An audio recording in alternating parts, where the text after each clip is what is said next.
on this side, I can get that.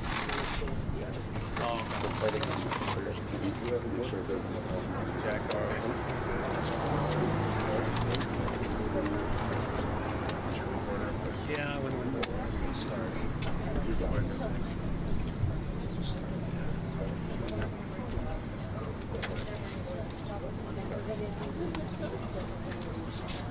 That's our guy?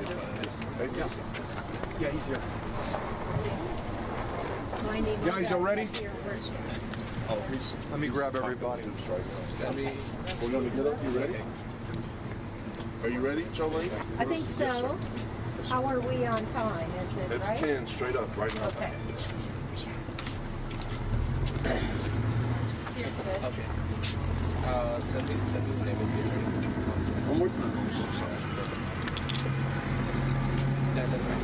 Just yeah.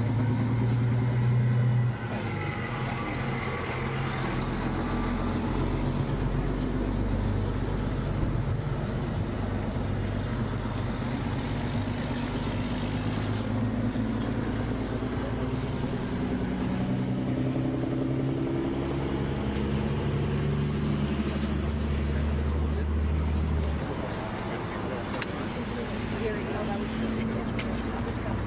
These guys be careful.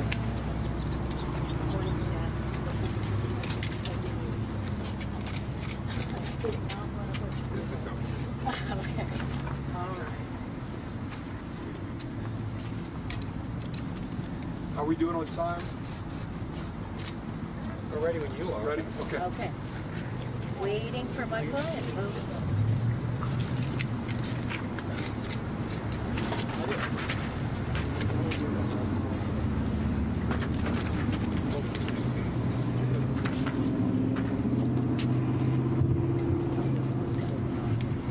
Good morning, everyone. Do we have it? Good morning. Good morning. What am I doing? Okay, closer. I need to get closer. All right. I'm going to wait for this huge truck to go by, okay, folks?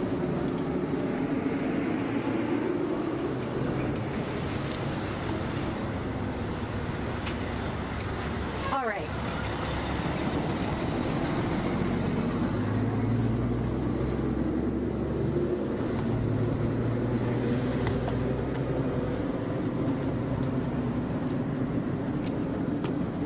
You good?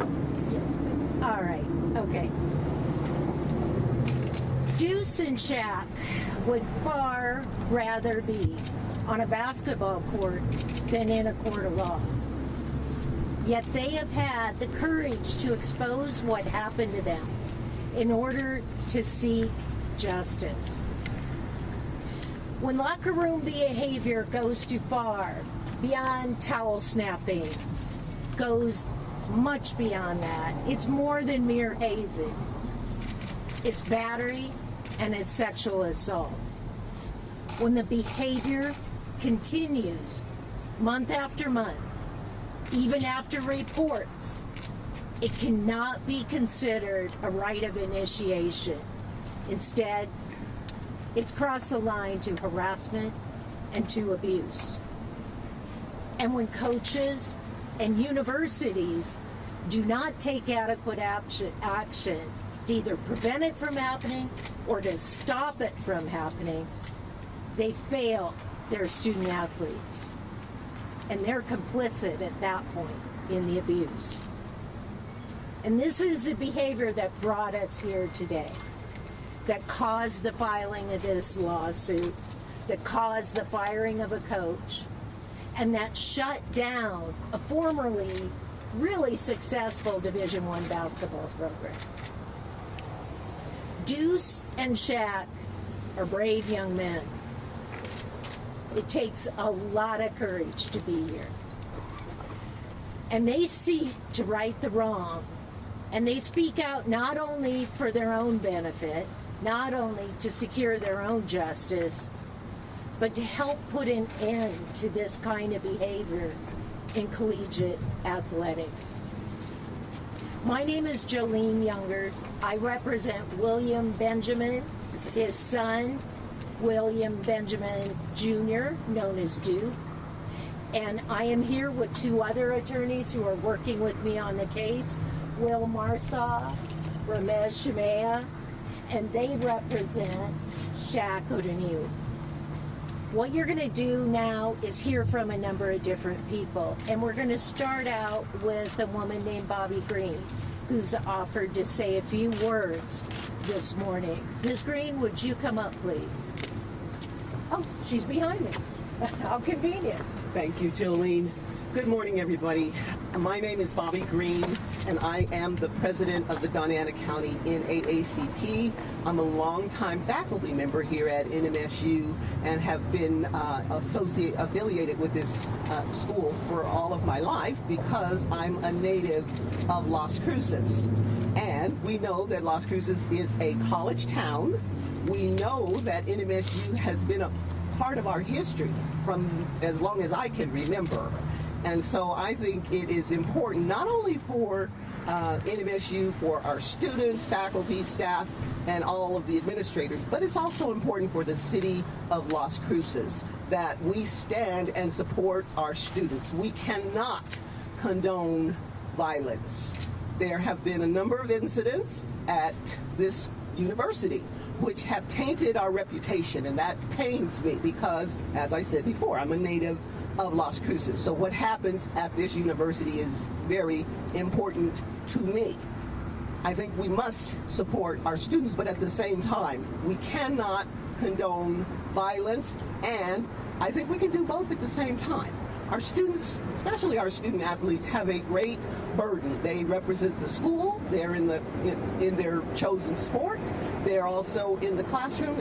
Our student athletes have better grades, better GPA than student non-athletes. And so they carry a heavy load. And when it is time for us to stand up for these students as they stand for this university, then we have no choice but to stand up. And I'm very proud of these young men who have stood up. It took some courage to do that. So we must support them and at the same time recognize that we can solve this problem and be a more ethical, more moral, and more productive university for our students and for the community. Thank you.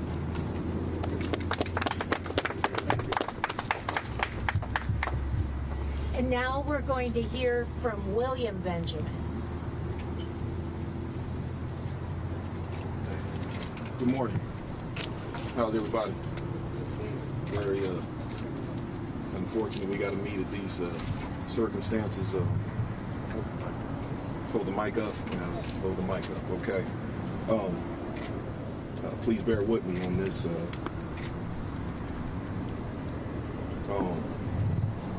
Myself, my family, and many in the community are devastated by this. As a parent, we entrust this institution to, at the very least, protect the safety of the students. The expectation is that systems are in place that will hold individuals accountable for inappropriate behavior that could be detrimental to the students and to the university as well. Those systems can't always stop every bad actor or actions, but they can make examples and send messages. There should never be a culture of indifference nor apathy. We tell our children that there are expectations and consequences when those are not met. We also tell our children that there are rules and people that are in place to make sure things are addressed when things go awry. As a parent, I have been made to feel I was crazy for asking questions and having expectations of those questions being answered. My child has been failed. My family has been failed.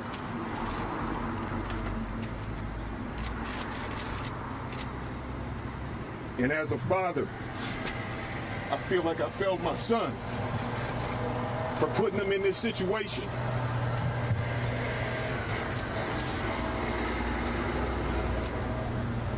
I'm sorry.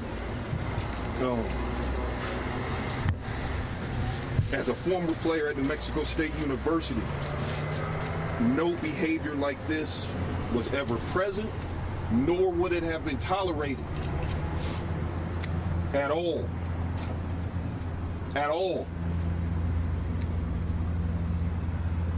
This should have never been or should ever be business as usual.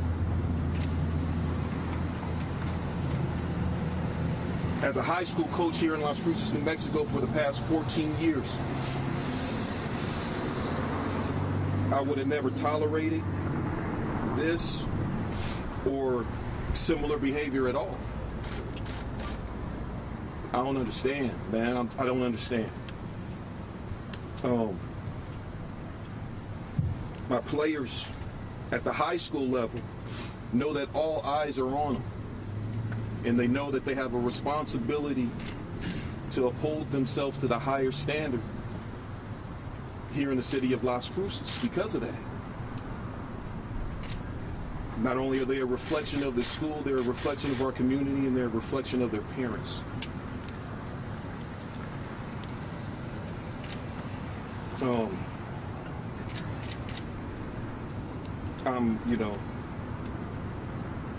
Eyes are on them at all time.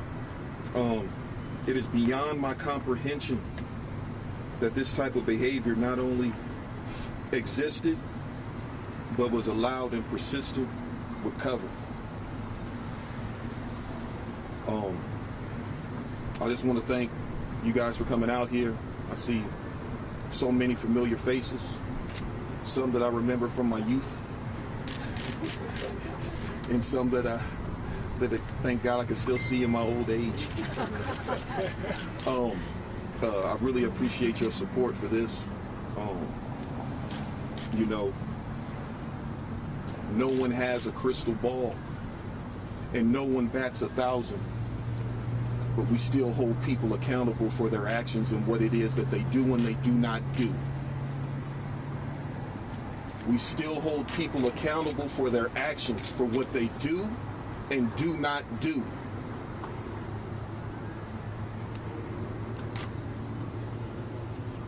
Thank you guys for showing up.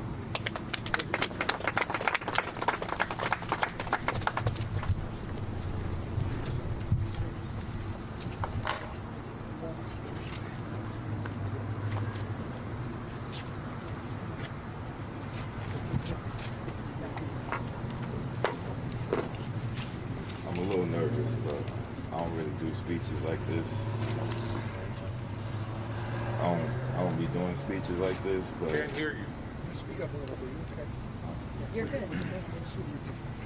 Just so they can hear you. I'm a little nervous, but just try to bear with me on this. Growing up, I've always wanted to be an Aggie. Growing up, I always went to all the basketball games when I was a kid, and I was a fan of watching Gordo Castillo and one of my idols, Joseph Garza.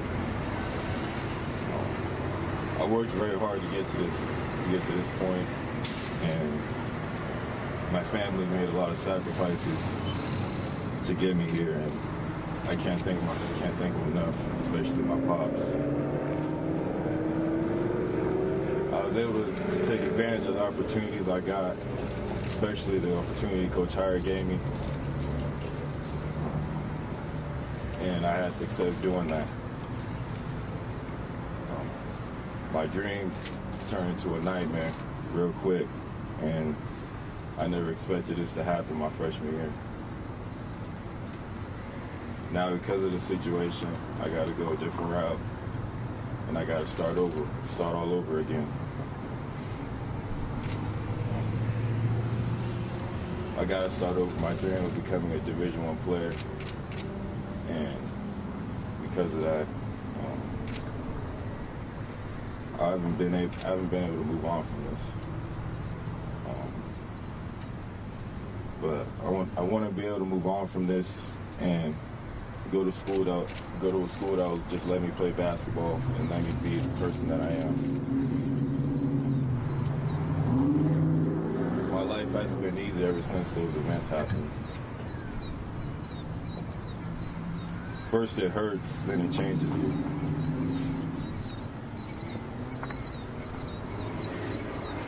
There's a part of me that hasn't been the same now. And I want people to know that. I've changed.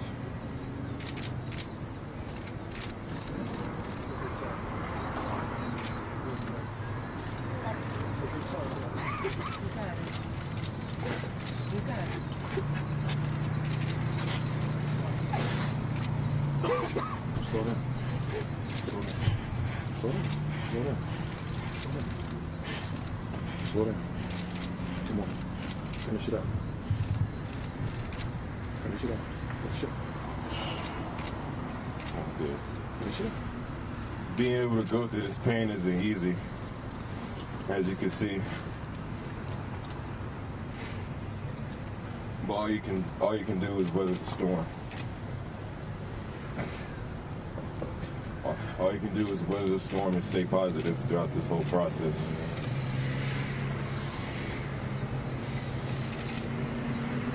I'm proud of myself that I survived those days when I felt I couldn't.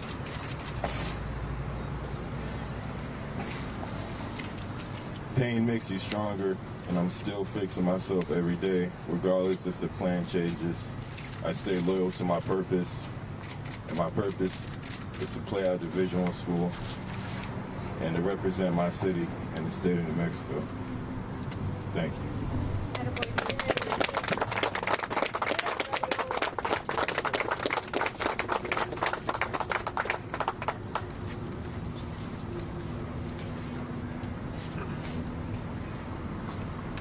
Next up is Shaq is going to give us a little speech.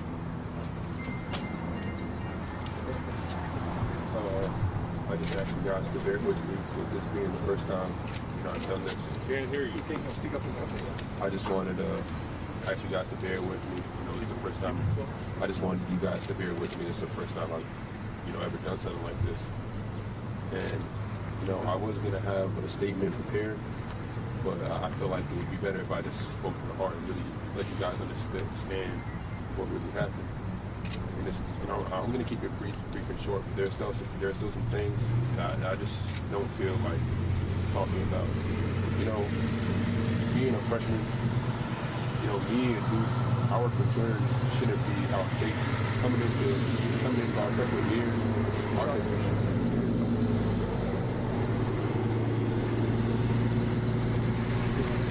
Coming into our freshman years, our concerns should be along the lines of, how are we going to play? How are we going to stay on the court? How are we going to be dominating this program? Not, are we going to be safe? And last year, I was a redshirt freshman last year with Coach Jans, and the culture was different. Nothing like this would ever happen. It was discipline. There was an authority figure. It's just sad.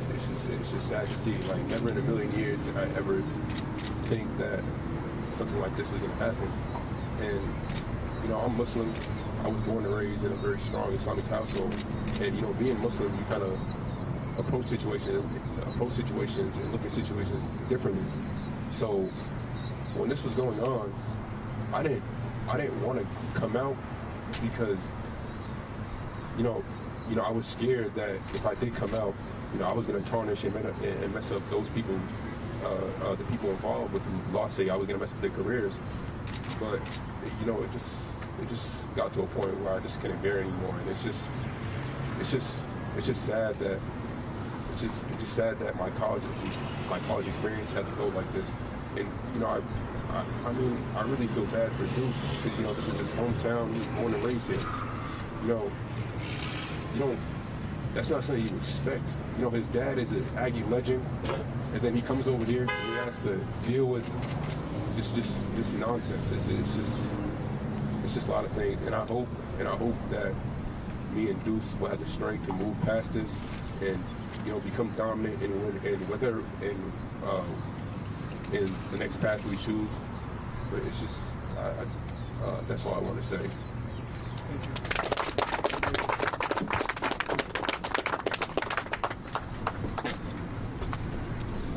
My name is Ramesh Shamia. I represent Shaq. We're going to open it up for any questions you have. So just, if you want to just raise your hands. Yeah, the players are not going to answer any questions. But if you all have any questions for the lawyer, specifically any of us, we're happy to answer any questions. Go ahead. Yeah, I'm not sure if you can answer this, but just from your perspective, when did Shaq decide to come forward? Because obviously Deuce and William went to the police and then Shaq joined the lawsuit later. We'll answer the questions, but could you tell us who you are and your agency that you're with? Yeah, of course. Rachel Phillips with ABC7 in Elk Hospital.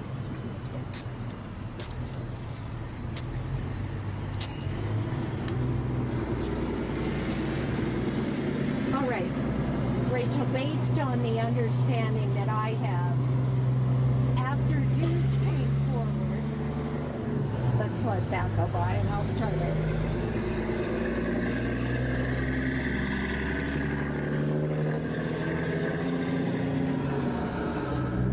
First of all, I think I'm going to start again. You know, when we looked at this spot in the weekend, we didn't see all this and hear all this. So we were just thinking convenient parking for y'all, but there we have it. Okay, so the question was, when did Shaq decide to come forward? I can't fully answer that for Shaq, but here's my understanding. Shaq had complained and reported back in November, December. Nothing happens. Suddenly everything blows up, and all of you know about that.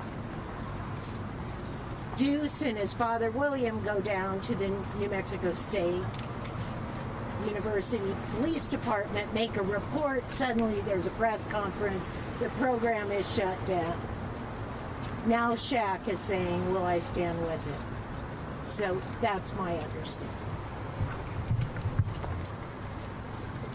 Blue shirt, clear? Yeah, go for it. Why don't we just go this way to make it easier? You go first and I'll go. Jason Dress with the Las Vegas Sun News. I was wondering, Jolene, you just mentioned it a little bit, but were the athletes, did they have a full understanding, clear understanding of the processes that were available to them to report such a thing before it got to the point where, Coach Benjamin had to go to the police? Like, was the university transparent with student athletes so they knew what to do if something like this happened? I don't believe they did. I also don't believe they felt that they would be supported, particularly after some overtures were made and nothing changes.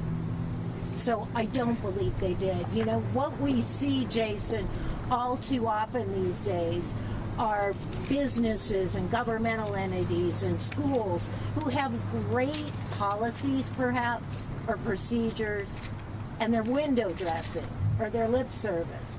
Because if people don't know about them and don't feel that they have the power to access them, it doesn't matter.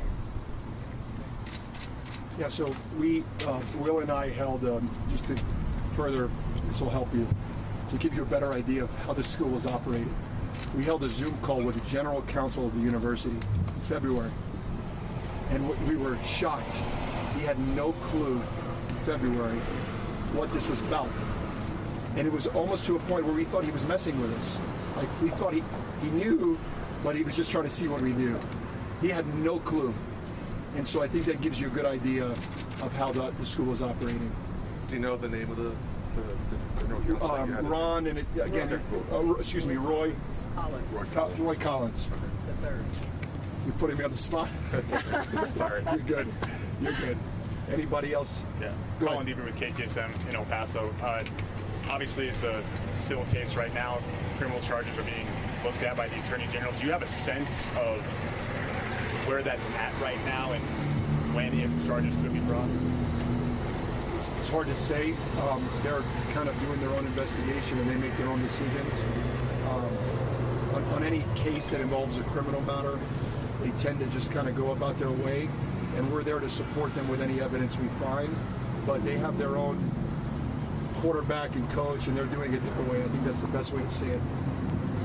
I will tell you that I have spoken to the assigned special prosecutor and special investigator, and I am sensing a sense of urgency from them and a desire to get to the bottom of this. And I've been impressed and feel that they're very much supportive of digging as far as they can and figuring out the right thing to do. So they're energetic and committed. Just as a follow-up to that, in cases like this that maybe either party has represented, what is maybe, I guess, the percentage of cases like this that starts in a civil case and maybe does turn into a criminal case, further down the line? Gosh, Colin, I couldn't really tell you that for sure. Every case is different, depends on what the allegations are, depends on how law enforcement handles them from the get-go. So sadly, I don't have a good answer for you. Y'all's presence helps. All of y'all's presence helps because it holds people accountable. So all of y'all being here is helping that process go forward. Osvaldo from Munición, can you tell us about the lawsuit? What are you trying to gain from this? Say it one more time. The lawsuit, what are you trying to gain from this?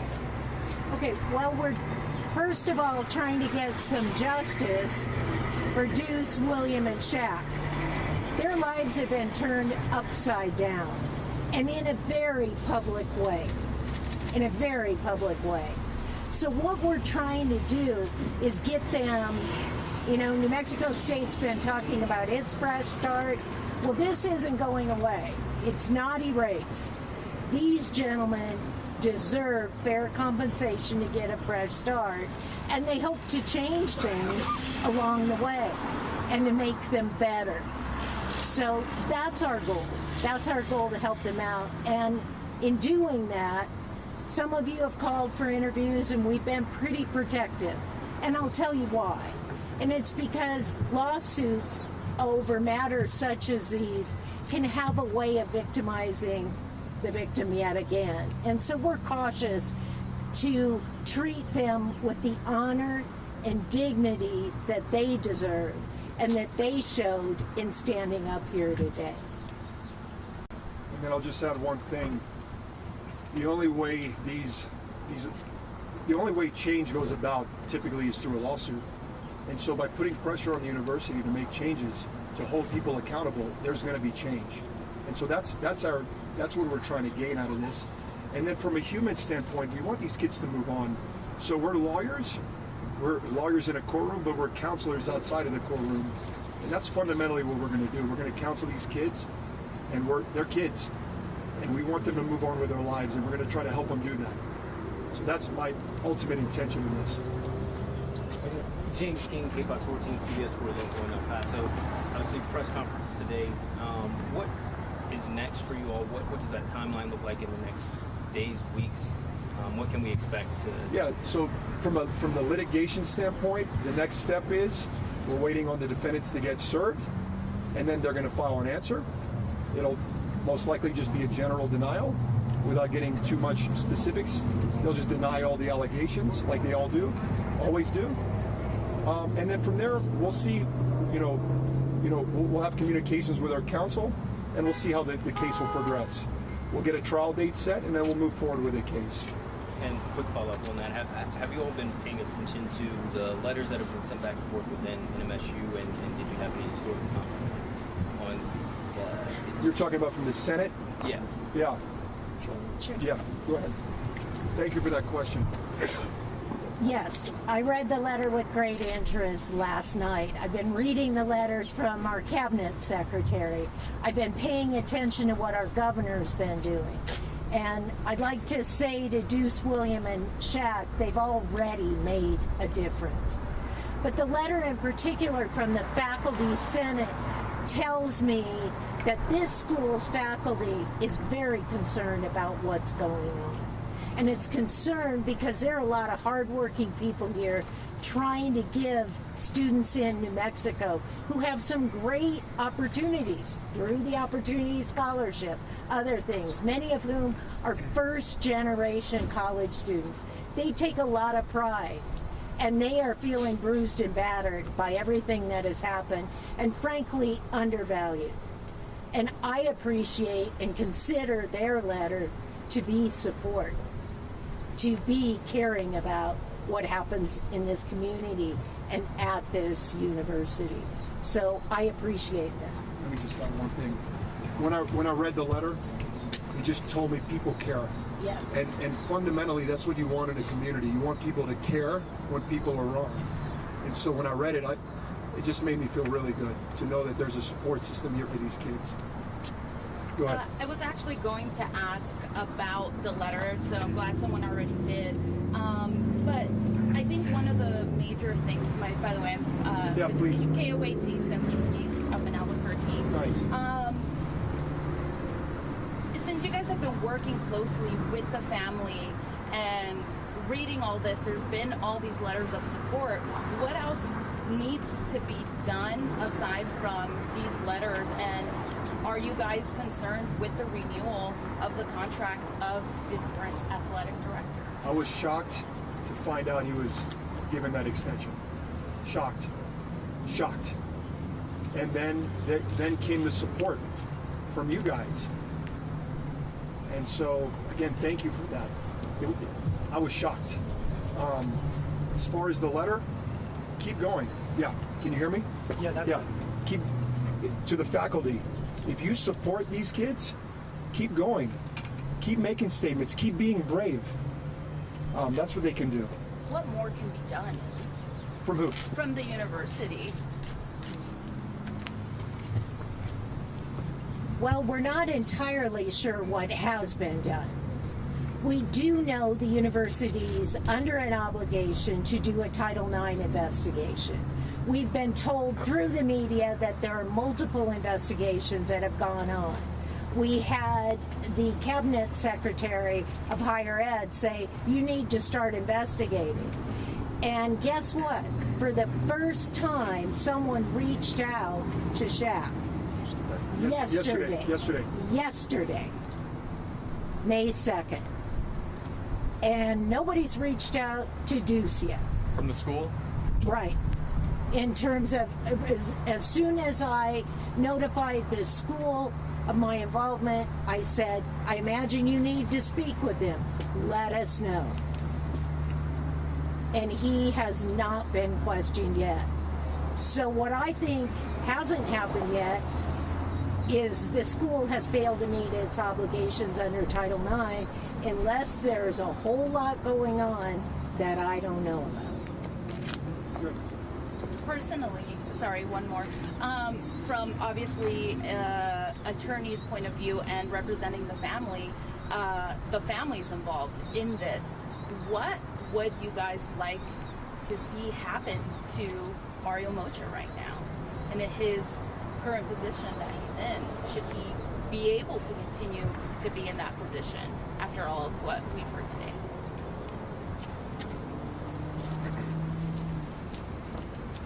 Look, at the end of the day, we all maintain the position that a person is innocent in this country until proven guilty. That, of course, is the bedrock of our legal system in both criminal matters, of course, and civil matters. As far as the current athletic director, we have our own investigation that is trying to determine his level of, number one, knowledge, most important, and number two, his level of action or inaction, if you would. So, as far as the athletic director is concerned, what we would like to see happen is for us to get more information and for him to be more forthcoming.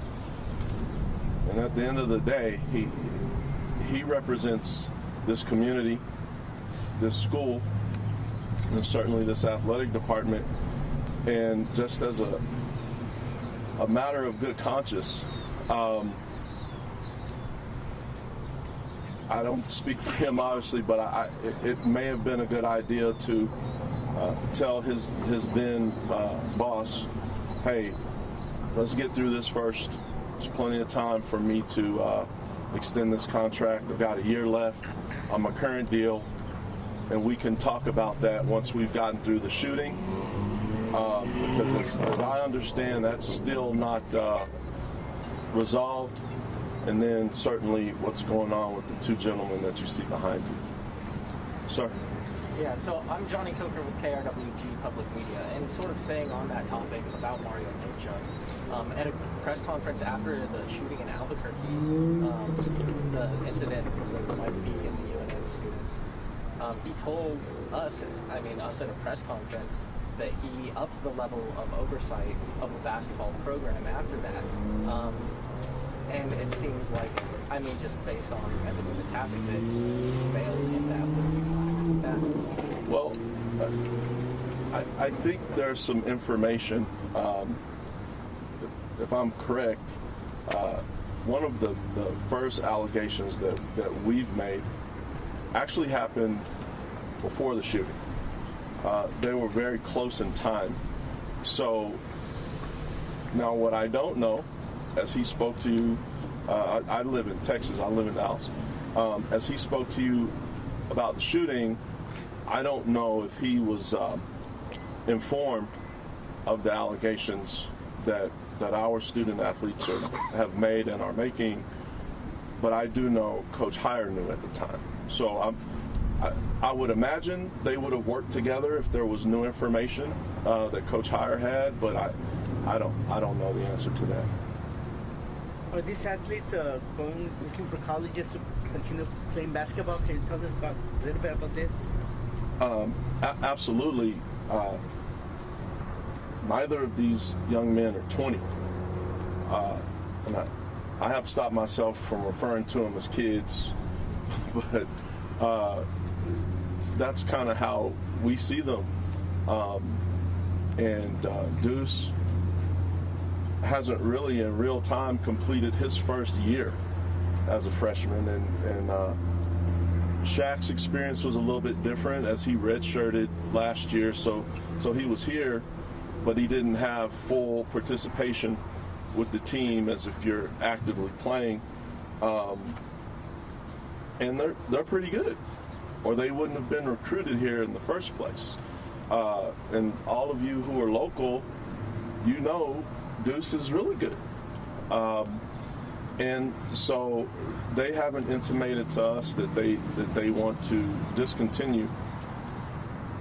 But I will say this, unsolicited, the process generally when a new coach comes in, that person talks to the kids that he has on the team, says, hey, look, this is my expectation, this is what I do, this is what I'm about, here's what I was like at my previous institution.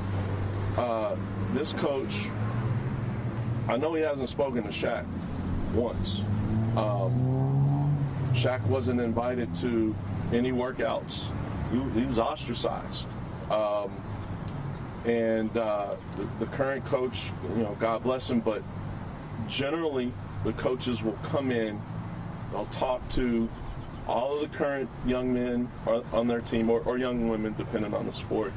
And that hasn't been done, and I don't know if that was done for Deuce. But so there are a lot of things that are not in the continuous flow of how this normally works at other Division I institutions.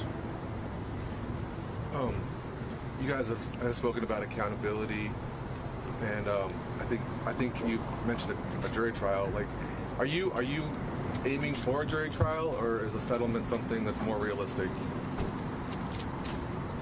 We know the vast majority of civil cases settle. We're preparing the case to go to trial, as we always do. If there's an opportunity for a good settlement that matters to these young men, that helps right some wrongs, we're open to it. If not, we'll go through and we'll try this case. But I mentioned earlier, Jason, the concept of you don't want the litigation to become the second victimization of your client. And so if we were able to resolve the case sooner, get these guys back out on the basketball court, that would probably be the very best thing for them. But we aren't fully in control of that process. Are we open to it? Of course. with you, Julian, to follow up on what he was talking about. I know the state has asked the school to open another investigation into maybe conversations that Coach Hooten had with Deuce that may have been perceived as retaliatory. Do you have a comment on that as well? It's a little bit tricky, Colin. It's a little bit tricky to talk too much about that conversation because I wasn't part of it, but there was a conversation between Deuce and Coach Hooten where it was made clear to Deuce it would be best for him, in the coach's eyes, to move on. And I believe William Benjamin would like to address this issue as well. I was present, just like I said, I see the faces here, and I was present at Coach Hooten's hiring, his press conference. I was just as excited as everybody else to meet him. Some of the former players and alumni gave me the opportunity to meet him, so we spoke briefly during that conversation. We were supposed to meet with each other once he got settled and more acclimated to the city of Las Cruces. Final Four was going on, NCAA tournaments going on, that nature. So I was under the impression that we would have a conversation as far as what direction he wanted to go as it pertained to my son. I thought me being a alumni, Hall of Fame, person in the community, I would get that conversation, and I never did. And he saw my son practicing in the gym, and he spoke to him without me being present, and basically informed him that it would be in his best interest to go make a name for himself someplace else. And that's his choice, and that's fine. But I would have thought that he would have stuck with us having a conversation as a family, and him saying the same thing would have been fine as well. I wish I would have been able to have been present for that conversation, but unfortunately I wasn't. I'll just follow up if I could, Coach. Like, do you want Deuce to move on from this university, or did you want him to have a chance to come back and play for Coach Hooten? Like I said, I was excited like everybody else when Coach Hooten got the job. You know, my whole thought process was it's a whole new coaching staff. It's a whole new beginning. It's a whole new start. And so, you know, I thought we would have that opportunity, just the opportunity to see if Deuce could still remain an Aggie. You know, and I'll say this and I'll stop.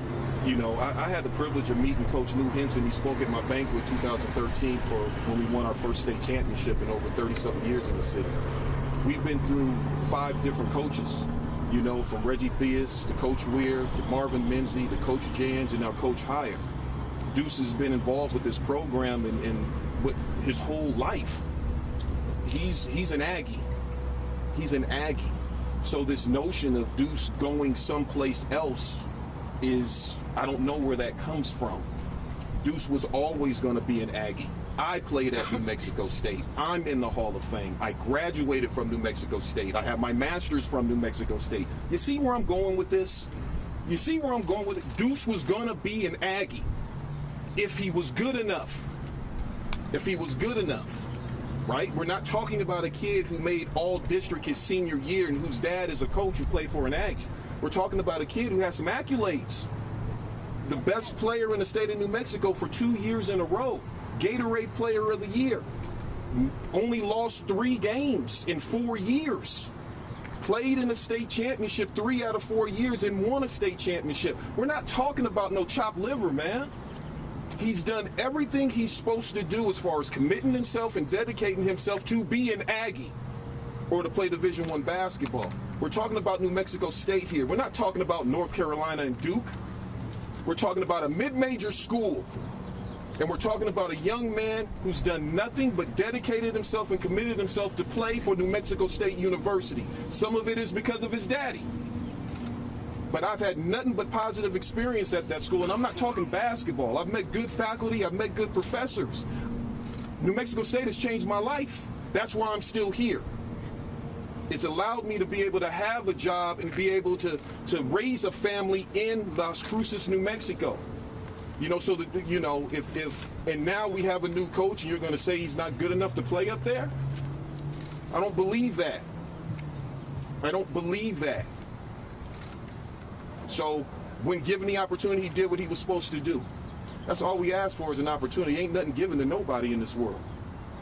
But I don't think that you're supposed to press the reset button and lump in the victims with everybody you're getting rid of. I think that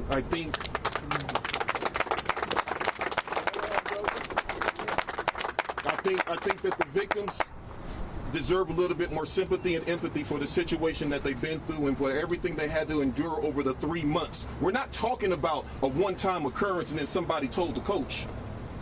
That's what I'm talking about, accountability. This thing was going on for several months. And let's not lose sight. New Mexico State has a murder on their resume. As a parent, I was never even called about that. Just to reassure me that my son's going to be okay. You know, so as a parent, there's certain things that we have to do for our kids. We love our kids. We provide for our kids. And then we protect our kids. You know, and they didn't, you know, and obviously when they didn't reassure me in November over a shooting and a murder, I didn't get any reassurance after that as well, and here we are now. So, I'm sorry, getting a little bit emotional. I'm probably talking too much. Nothing to be sorry. I'm probably talking too much, but I hope I answered your question. I'm Jack Nixon with Bravo Mike. I guess it's for you, Joey, or William, if you want. There was a OIE report about an incident in December about a staff member. I believe it's referenced in your lawsuit. What was Deuce's role in that? An OIE report in December. The OIE report about a staff member having something similar happen in December, and Deuce was involved in that, according to the OIE. I'm not aware of anything about an OIE report involving Deuce. The school reported it right after it happened. Okay, I don't know what has been reported to OIE and what the status is, other than what I've read in some news coverage. So I did send a Public Records Act request asking for information and received very little in response to date. Thank you. Rachel's ABC7, you kind of mentioned former Chancellor Dan Arvizu without saying his name, and he left his post a few months before it was due to end. What do you think about him leaving, and do you think that was kind of just a scapegoat to get out of all of this before it kind of came to fruition? I frankly have no idea, Rachel. It's kind of like the comments about the athletic director. We do not know yet. You know, certainly in litigation, the old entertainers adage, timing is everything, comes to mind, but I'd be merely speculating.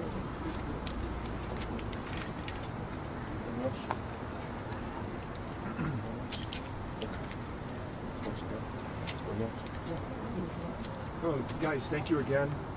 You're making a difference by being here, and thank you for all showing up.